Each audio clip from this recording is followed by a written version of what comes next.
నీ ఇకలే కన్ను కొట్టాయా నటం లకలకలే కచ్చగట్టాయా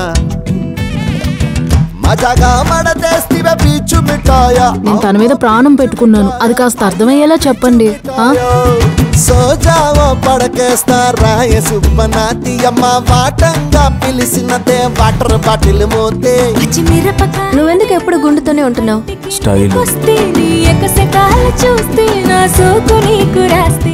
నిన్న రాత్రి నీ చుట్టూ ఏం జరిగిందో నీకు తెలీదు. ఎవరో నీకు కనబడకుండా చేసిన తప్పుకి నేనే చేశానని నువ్వు నన్ను తప్పుగా అర్థం చేసుకుంటున్నావు. నువ్వు అనుకున్నట్టుగా నేను పోకిరివాణ్ణి కాదు. అశ్వన్, ఏంటి మీ మధ్య సమస్య? ఇది చిన్న విషయం కాదు సార్, ఆనంది ప్రాణాలకు సంబంధించిన విషయం. నిన్న మన ఫంక్షన్లో ఆనందిని చంపాలని చూశారు.